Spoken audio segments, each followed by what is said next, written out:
Welcome to the latest edition of Kernels from the Cornfield. No huss, no hulls, no shucks.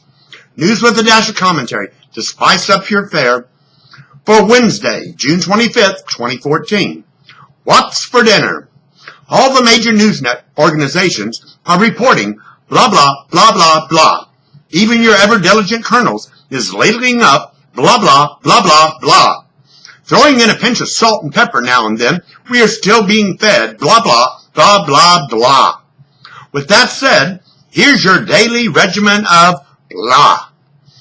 Police powers curbed. Unanimously, the Supreme Court ruled today that your cell phone is sacrosanct. If police want to start scrolling through call history or anything else on your mobile device, they must obtain a search warrant. With so much of our lives now being stored on the handheld piece of electronics, it is not surprising that the Supreme's rule, as the Fourth Amendment requires, to prevent unreasonable searches and seizures. Play, then pay. In another decision, the Supremes told Aereo that if the company wants to play broadcast network programs, the company has to pay. Technological advances doesn't rub out copyright protections. Let 'em eat cake. Sounding like Marie Antoinette, Iraqi Prime Minister Nouri al-Maliki today ruled out a unity government of Shiites, Sunnis, and Kurds. His country may be burning and going up in smoke, but he's not about to share power or play nice with others. So what if half the country now is under control of the opposition? That's no reason to reach an accord that will keep the country together. Besides, Maliki has Iran, Syrian dictator Bashar al-Assad, and even the US of A propping up his tin-horn dictatorship. For those who didn't catch it earlier today, allegedly Syrian warplanes bombed ISIS areas near the border inside Iraq, killing civilians.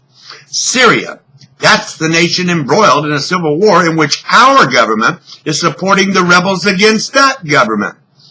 We already heard that 2 battalions of Iran's Quds force were in Iraq.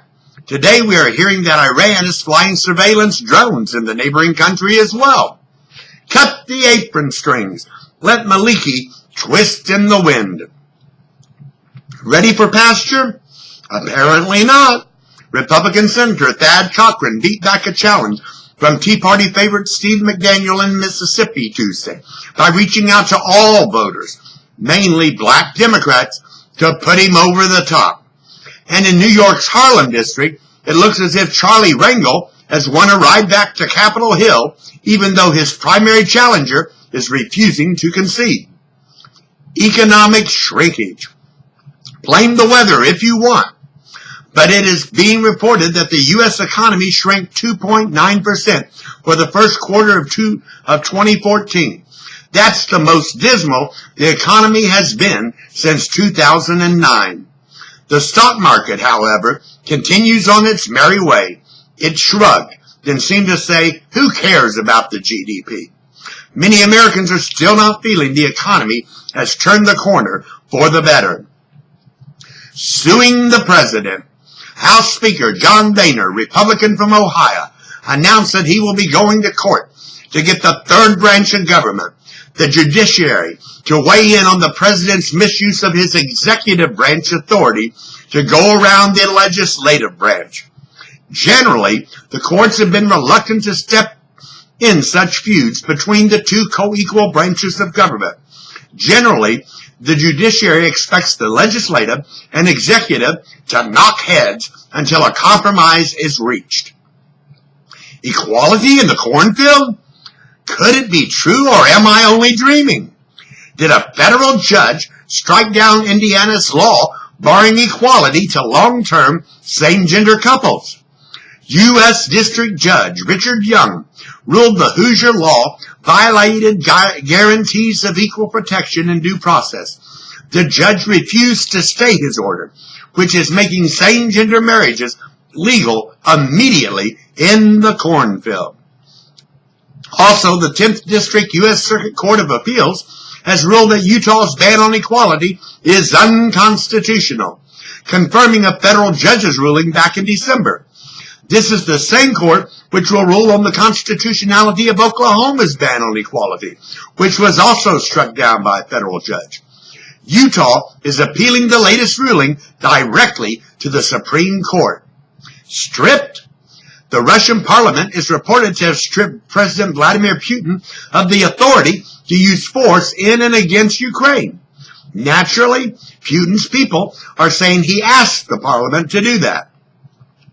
Pulling a Pharaoh.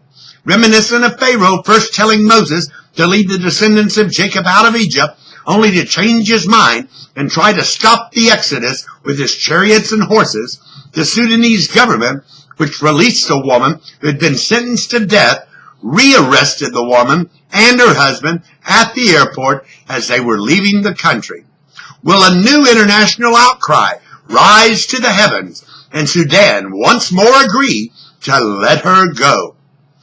That's what caught my attention for Wednesday, June 25th, 2014. Tune in tomorrow for another episode of Kernels from the Cornfield. I am Mark Ivy. Good evening.